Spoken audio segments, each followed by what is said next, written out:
अस्सलामुअलैकुम। Straight talk के साथ मैं हूं महक असलम। आयशा बख्श अपनी निजी मसरूफियात की वजह से आने वाले कुछ दिन इस प्रोग्राम को होस्ट नहीं कर पाएंगी, तो ये फ़र्ज़ मैं अदा कर रही हूं। अपने पहले टॉपिक की तरफ बढ़ते हैं। सबसे पहले आपको बताएंगे कि पाकिस्तान की सियासत में तब्दीली की बाज़गश्त कोई नई बात नहीं है, मगर जब ये बाज़गश्त खैबर पख्तूनख्वा जैसे हसास सूबे से उभरे और मौलाना फजल रहमान जैसे मजे हुए सियासतदान की ज़ुबान से हो, तो यकीनन इसका वज़न और मकसद दोनों गैर मामूली होते हैं। हालिया बयान में मौलाना ने कहा है कि खैबर पख्तूनख्वा में तब्दीली आनी चाहिए, लेकिन चूँकि तहरीक इंसाफ इस वक्त अक्सरियती पार्टी है, इसलिए ये तब्दीली इनके अंदर से ही आए तो बेहतर होगा। उनका इशारा शायद इस तरफ था कि PTI की क़यादत में अदम एतमाद की फिजा खुद इनके कैंप में मौजूद है, जिसे तहरीक दी जा सकती है। जबकि दूसरी तरफ मखसूस नशस्तों के बाद KP असम्बली में अपोजिशन जमातों की पोजीशन भी बेहतर हुई है। क्या इन मखसूस नशस्तों से सेनेट इंतखाबात पर ही असर पड़ेगा या इन हाउस तब्दीली भी आ सकती है? मौलाना फजल रहमान ने सूबाई हुकूमत को न सिर्फ भत्ता देने वाली हुकूमत करार दिया, बल्कि ये इंकशाफ भी किया है कि बाज़ इलाकों में अमन व अमान का ये आलम है कि वहाँ जाने के लिए मुसल्लह गिरोहों को महाना रकूम दी जाती है। खास तौर पर डेरा इस्माइल खान जैसे इलाकों में सिक्योरिटी की ये सूरत हाल इंतहाई तशवीशनाक है। उन्होंने ये भी कहा है कि अवाम की जिंदगियां गैर महफूज हैं और शहरी घर से निकलने से पहले 100 बार सोचते हैं। उनका ये मौक़िफ़ है कि अगर अपोजिशन जमातें अमन व अमान पर बात करना चाहती हैं तो वो तैयार हैं। दरअसल सियासी कशमकश को मुज़ाकराती रास्ता देने का एक इशारा है। इमरान खान की रिहाई के हवाले से मौलाना का कहना था कि सियासतदानों की तहरीकें किसी एक फ़र्द की रिहाई के लिए नहीं, बल्कि वसीतर अवामी मकासद के लिए होती हैं।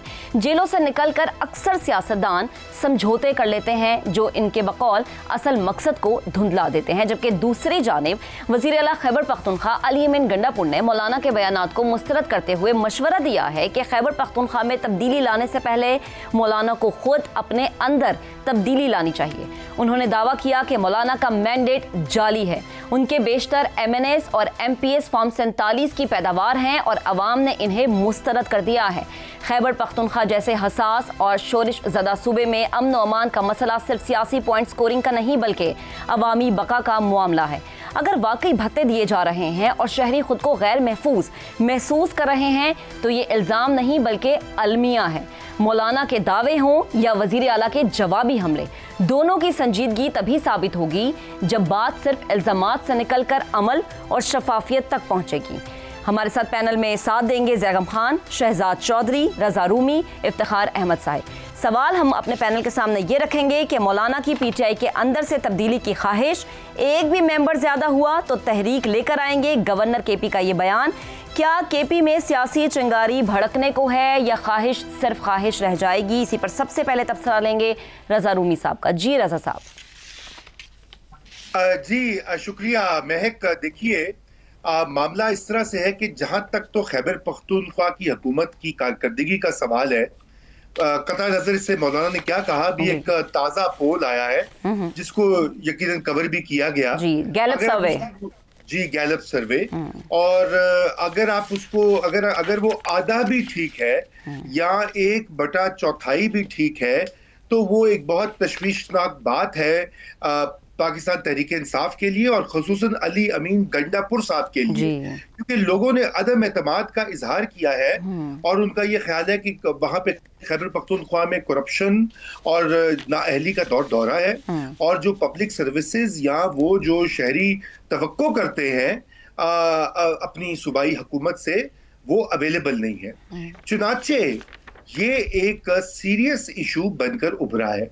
दूसरी जानिब जो मखसूस नशिस्तों का मामला हुआ है, उसके बाद वहां पे जो सूबाई असेंबली है उसकी हैयत बदल चुकी है। अगरचे कि ऑपोजिशन के पास अभी कोई अक्सरियत नहीं है, पाकिस्तान तहरीक इंसाफ एक सिक्योर पोजीशन में है, लेकिन अदम एतमाद तहरीकें हमारी तारीख में आती रही हैं, सूबे में भी मरकज में भी, और उसके लिए फिर जोड़ तोड़ की सियासत होती है।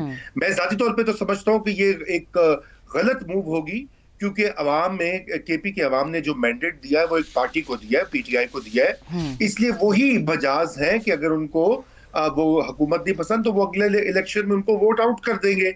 ये बीच वाला जो मामला होता है ये ठीक नहीं होता। लेकिन मौलाना फजल रहमान की बात बहुत यूं कहना चाहिए सिग्निफिकेंट है, क्योंकि इससे पहले उन्होंने ऐलान किया था कि जी हम किसी ऐसी चीज का हिस्सा नहीं बनेंगे। अब उनकी बात जो है, गुफ्तगू तब्दील हो गई है।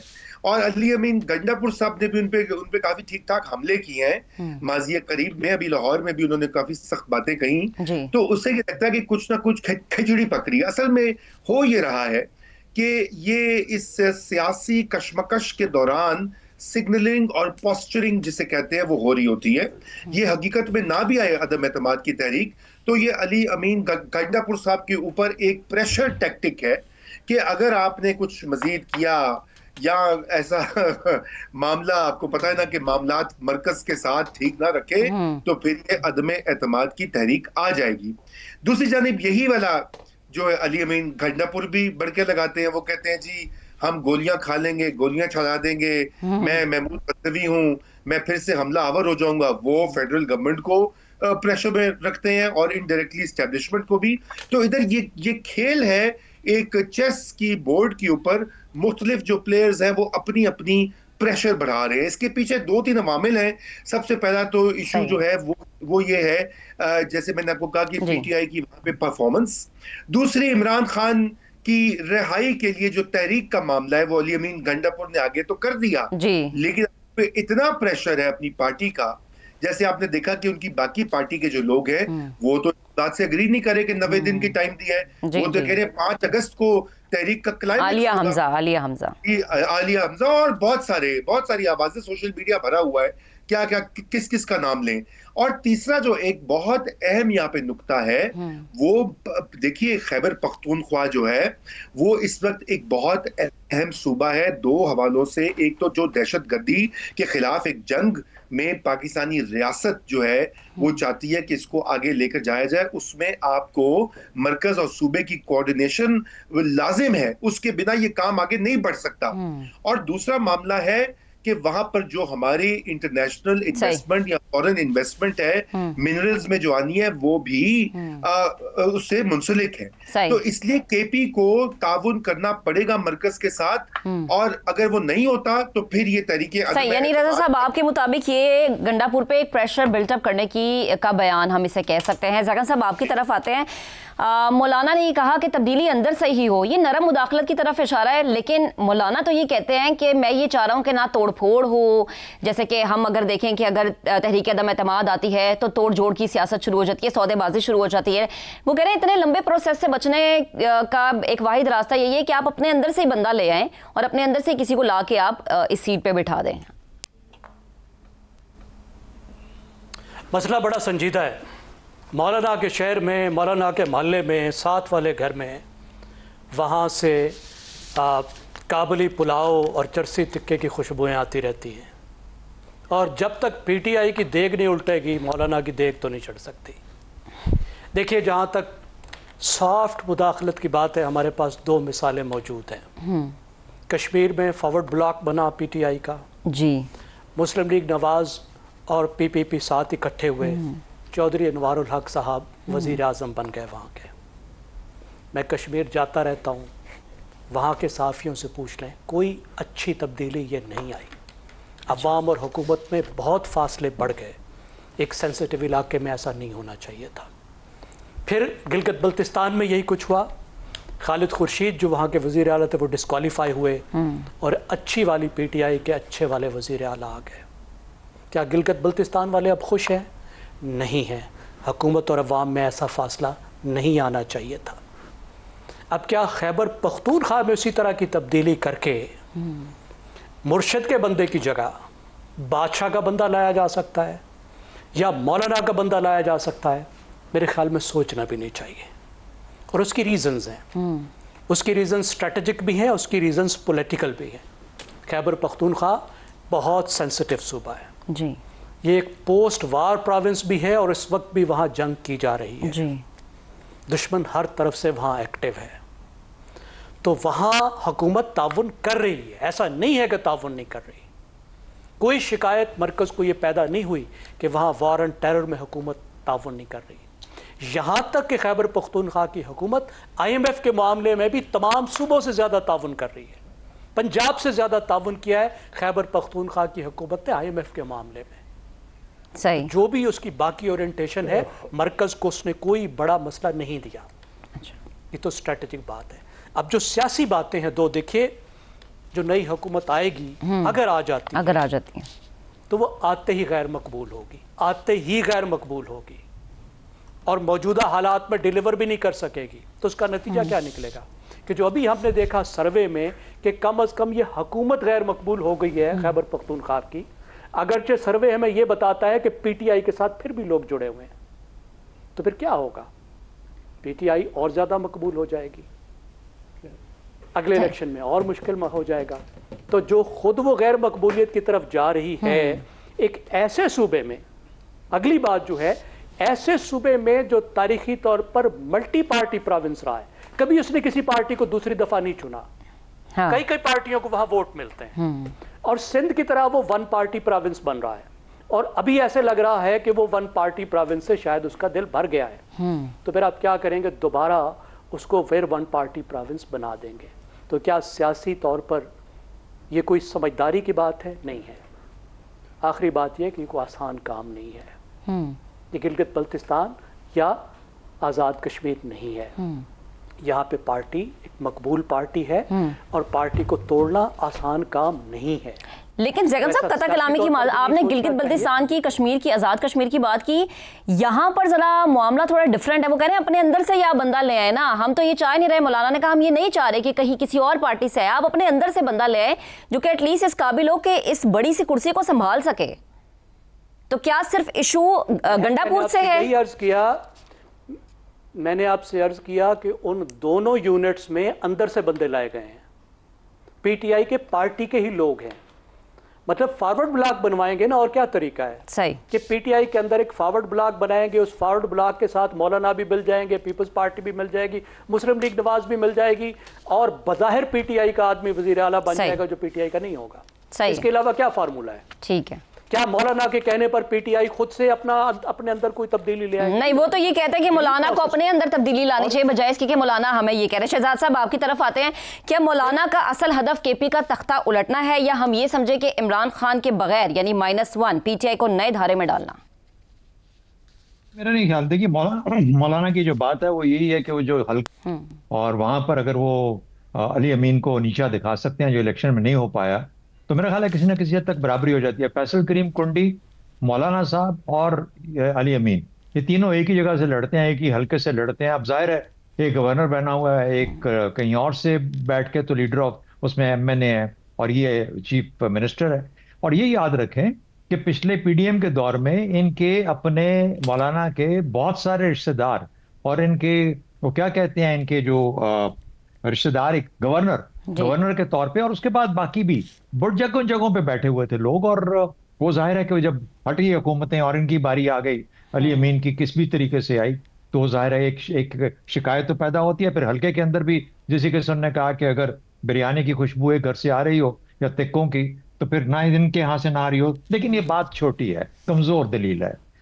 मेरा ख्याल है मौलाना को जेब नहीं देता कि वो ये बात करे। सियासी अमल वाली बात बहुत इंपॉर्टेंट है, वो बहुत जरूरी है, इसलिए कि पीटीआई के साथ ये मामला पहले वफाक में हो चुका है। और अगर जाहिरी तौर पर भी एक सियासी अमल के तौर पे बात सामने आती है, यानी कुछ लोग मिल जाते हैं, कुछ लोग को तोड़ा जाता है, फिर वो मिल मिला के एक ऑपोजिशन जो एक वोट से भी ज्यादा बनती है, तो फिर तो एक सियासी अमल के तौर पे वोट ऑफ नो कॉन्फिडेंस लाया जा सकता है ना। उसमें तो कोई इसी तरीके से पीटीआई के इमरान खान की गवर्नमेंट को भी हटाया गया था। क्या वो अच्छा हुआ, गलत हुआ, ये तो हमें नहीं पता। अब हम नताइज देख रहे हैं उसके, और नताइज के through we are living through those नताइज। अच्छे हैं बुरे हैं इसके ऊपर बहस नहीं है, लेकिन इसी किस्म की चीज वहां पे होगी। फिर बड़ा एक अच्छा नुक्ता बताया जैगम साहब ने कि अगर ऐसा होता है तो फिर वहां की जो आवाम जो कि प्रेडोमिनेंटली पीटीआई की सपोर्टर है, वो किस तरीके से रिएक्ट करेगी, वो क्या करेगी, उसका रवैया क्या होगा। फिर मौलाना को एक और चीज है 27वीं तरमीम की जिसका बहुत ज्यादा जिक्र हो रहा है।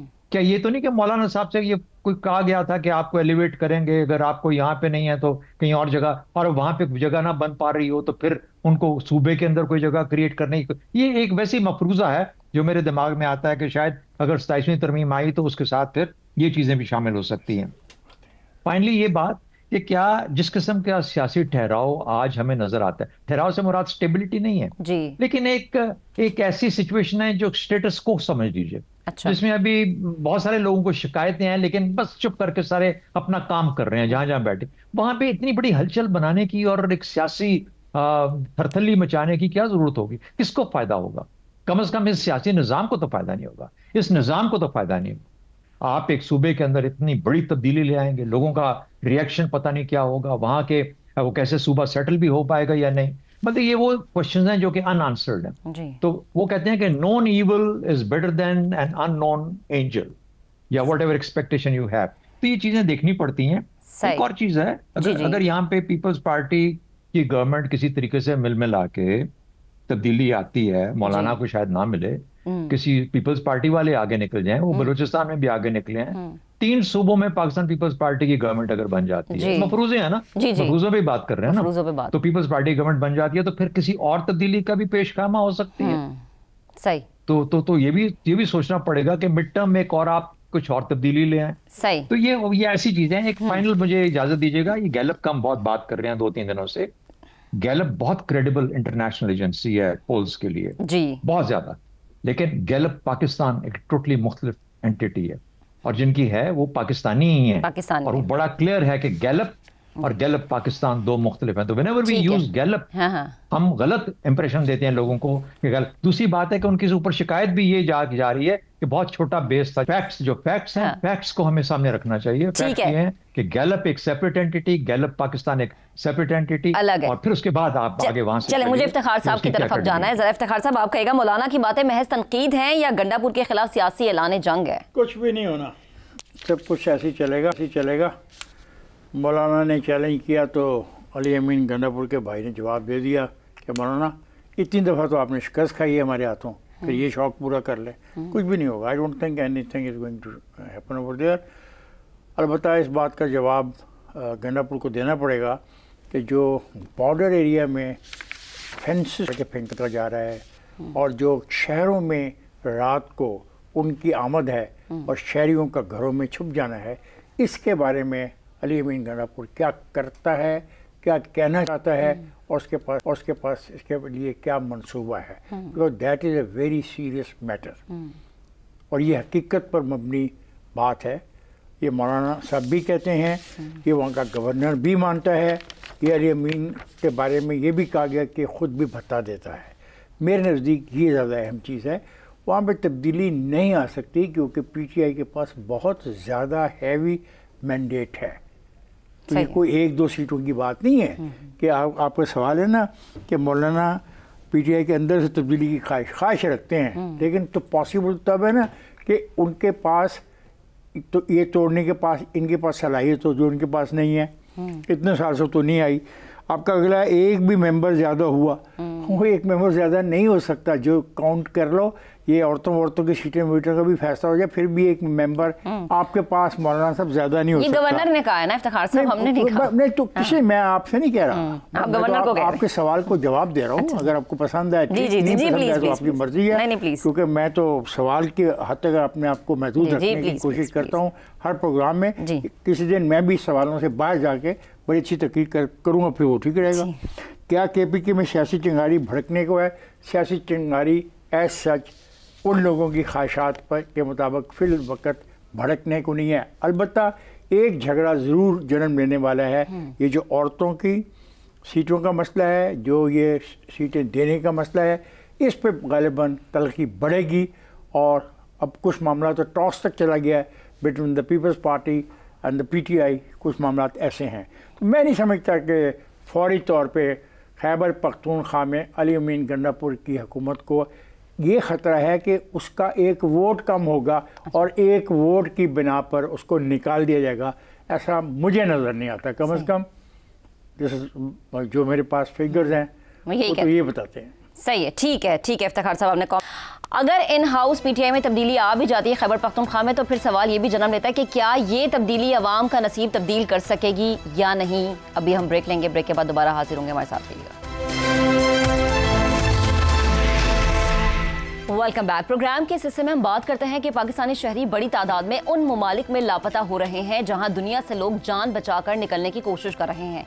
सेनेट की कायमा कमेटी बराए मजहबी उमूर में इंकशाफ हुआ है कि 40,000 से ज्यादा पाकिस्तानी ज़ायरीन इराक, ईरान और शाम जाकर या तो वापस नहीं आते या फिर वहां गायब हो जाते हैं, जिनका कोई रिकॉर्ड हुकूमती इदारों के पास मौजूद नहीं था।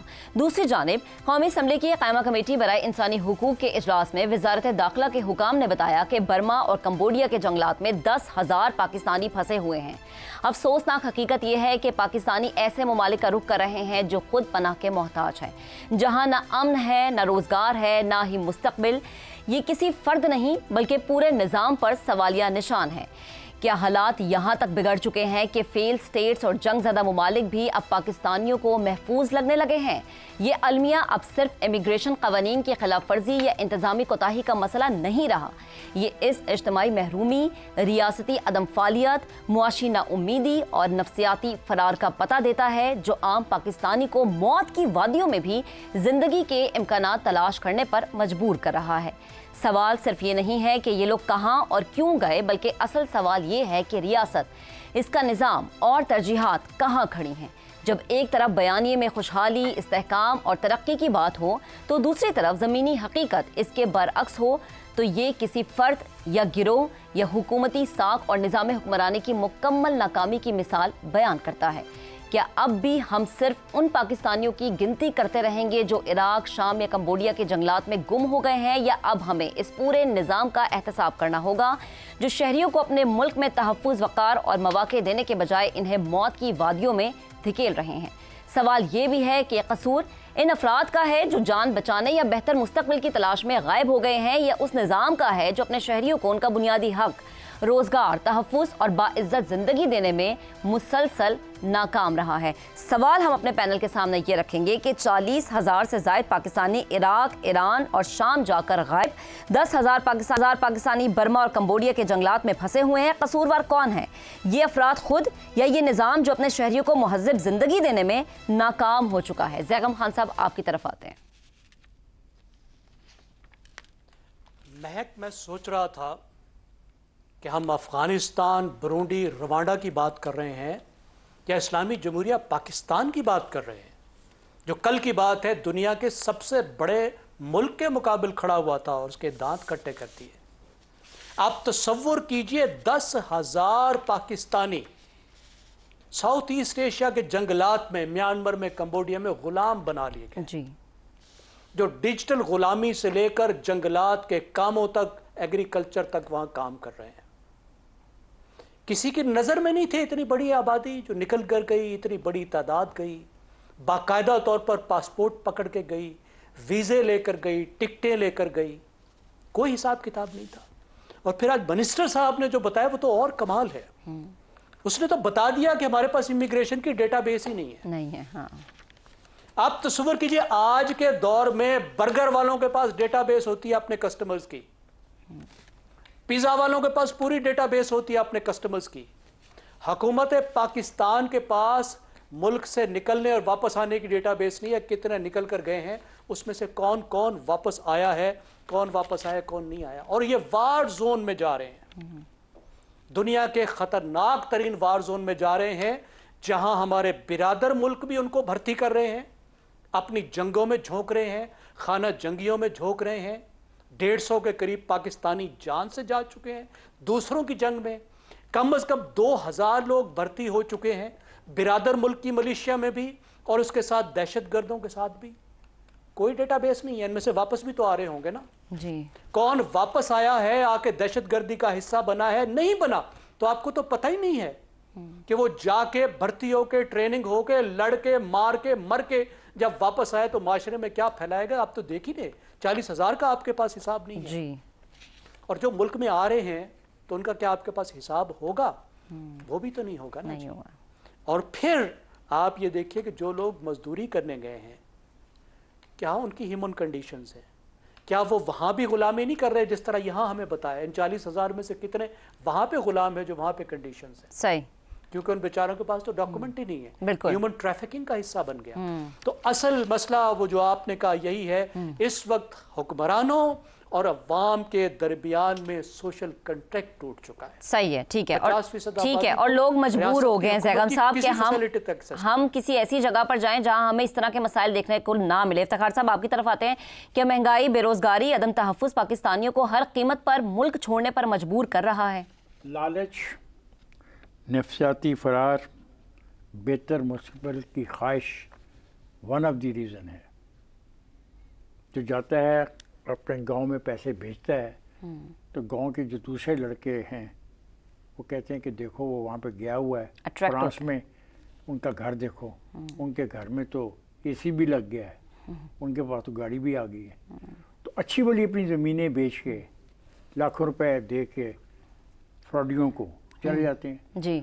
असल में हमने ये जो किश्तियों में लोगों डंकी लगा के जाते हैं वाक़या हुई उसको हुकूमत पाकिस्तान ने संजीदगी से नहीं लिया, वक्ती तौर पे चंद गिरफ्तारियां की और मामले को ख़त्म कर दिया। अगर इस मामले को कौमी मामला समझा जाता तो आप यकीन करें कि जो बातें अभी दोस्त कह रहे थे जैगम कि बर्मा और कंबोडिया के जंगलात में वो या तो किसी जंग के फरीक है या वो गुलाम है, कभी भी ना बनते, क्योंकि यहाँ से जाते कोई ना। और ये कितनी खौफनाक बात आज तस्लीम की जा रही है कि हमारे पास डाटा ही नहीं है। माने हमें पता ही नहीं है पाकिस्तान के लोग जो बाहर जाते हैं, पाकिस्तान में लोग वापस कितने आते हैं। अगर डाटा नहीं है तो फिर हमें एयरपोर्टों पे घंटों लाइनों में खड़े होकर ठप्पा लगवाने के लिए क्यों रोकते हो जी? इसका मतलब वो ठप्पा भी तुम्हारा जाली है। सही। तो क्या गेम खेल चल क्या रही है, कौन चला रहा है सारी खेल को? ये इतनी मुख्तसर सी बात नहीं है। आप कह रहे हैं 40,000 लोग चले गए, बहुत बड़ा फिगर है। वो कहाँ जाते हैं? तुर्की, फिर लिबनान, फिर उर्दन, फिर मिस्र। खुदा का खौफ करो। उसकी वजह क्या है? उसकी वन ऑफ द रीज़न जो है वो है $1 जो है, 1 पाउंड जो है वो पाकिस्तानी कितने रुपयों के बराबर है? 1 बरतानवी पाउंड पाकिस्तान के 400 रुपए के बराबर है। लेकिन ये ईरान इराक है ना, बरतानिया थोड़ी जी। वहाँ भी यही है, वहाँ पे तो बहुत खतरनाक हालात हैं इराक में। सफाइयाँ करते हैं सड़कों के ऊपर, चौकीदारा करते हैं, अपना जो भी घटिया से घटिया काम करने को मिले, क्योंकि इलीगल है वहाँ पे। तो यानी वो उनको ये लगता है बेरोजगारी और महंगाई से बचने का शायद ये एक रास्ता है। ये रास्ता गलत है और इस रास्ते में जिम्मेदार पाकिस्तान के वो इदारे हैं जिनका काम था कि उन लोगों को गिरफ्तार करके एक मिसाल कायम कर लेता ना। एक ब्रेक लेंगे, ब्रेक के बाद दोबारा हाजिर होते हैं, हमारे साथ रहिएगा। Welcome back once again. Shahzad sahab, आपकी तरफ आते हैं। जब पाकिस्तानी खतरनाक, गैर महफूज और जंग ज़दा ममालिक को ये समझेंगे कि वो बेहतर मुल्क है और वहाँ पर छुप जाएंगे या जाके स्लिप हो जाएंगे, तो इसमें गलती किसकी है फिर, अवाम की या रियासत के निज़ाम की? अच्छा, मैं आप 2 भूल गए।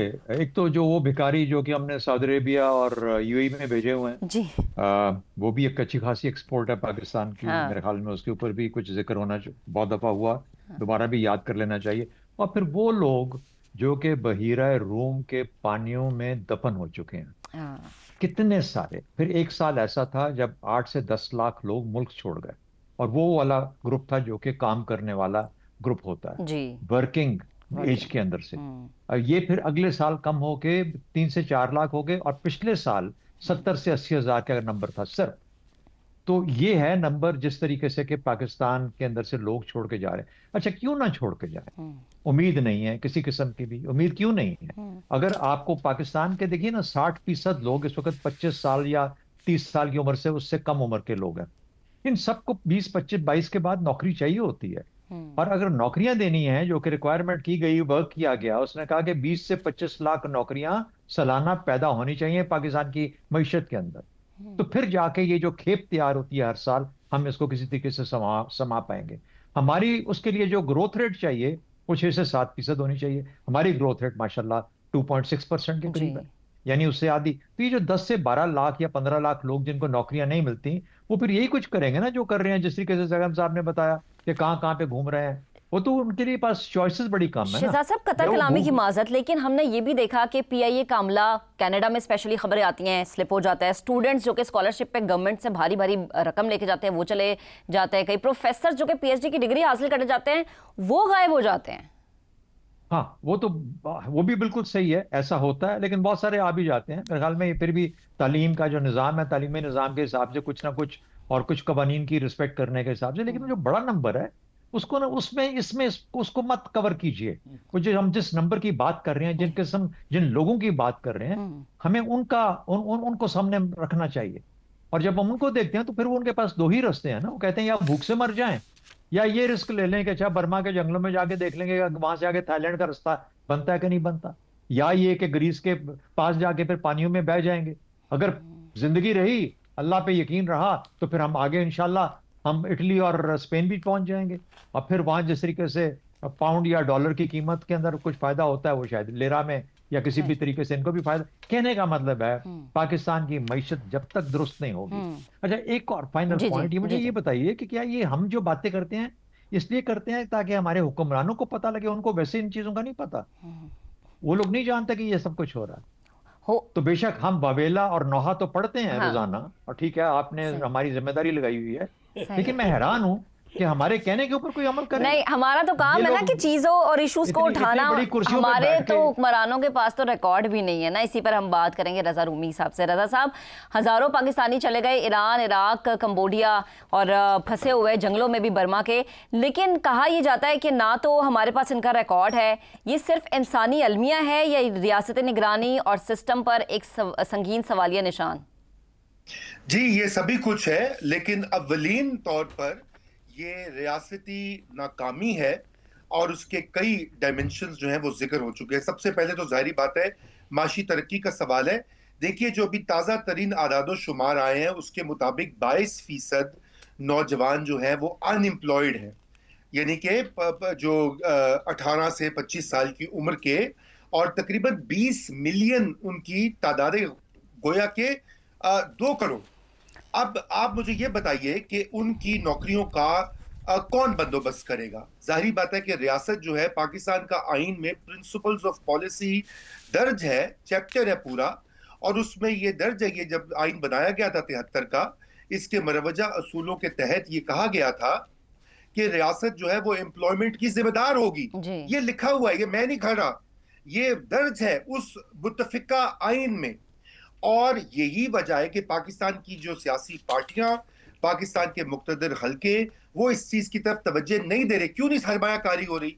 बैरूनी सरमायाकारी छोड़ दीजिए जो बाहर से आनी है, जो मुल्क के अंदर सरमायाकार हैं वो क्यों नहीं सरमाया लगा रहे ताकि नौकरियां बने, ताकि ये बच्चे जो है ये यहाँ पर जंगलों में ना भटके या गुलाम ना बन जाएं या किश्तियों में ना डूब जाएं। पहली तो ये बात है।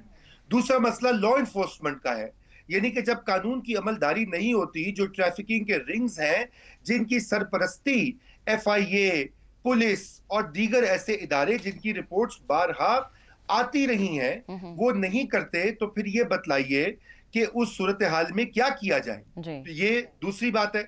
और ये तीसरी जो बात है कि ये ग्लोबल ट्रैफिकिंग रिंग्स है, ये सिर्फ पाकिस्तान में ट्रैफिकिंग नहीं होती, ह्यूमन ट्रैफिकिंग, ये इसके ताने बाने दुनिया भर में मिले हुए हैं। और पाकिस्तान को दीगर ममालिक के साथ जो प्लेटफॉर्म्स हैं वहां पर मिलकर इसके ऊपर काम करना होगा मुझे। और फाइनल चीज जो इफ्तिखार साहब ने का इशारा किया था, जो फैमिलीज होती हैं जो अपने बच्चों को 18-19 साल के बच्चों की जिंदगी दांव पे लगाकर अब गाय भैंस बेचकर किश्तियों में बिठाते हैं ताकि वो पानियों में बह जाए, खुदा न खास्ता, उनको भी तो देखना होगा ना। और फाइनली देखिए, भुट्टो साहब ने 70s में ये बाहर ओवरसीज एम्प्लॉयमेंट का प्रोग्राम स्टार्ट किया था, दुनिया भर में कर रहे हैं, कोई गलत चीज नहीं है, लेकिन उसकी मरवजा प्लानिंग होती है। जी बिल्कुल रजा साहब, उसके लिए एक प्लान होता है, उसके लिए कुछ उसूल होते हैं, कुछ कवानीन होते हैं जिन पे अमल दरामद करना जरूरी होता है। आज प्रोग्राम से आपसे इजाजत लेंगे, अपना बहुत सा ख्याल रखिएगा, कल आपसे फिर से मुलाकात करेंगे। अल्लाह हाफ़िज़।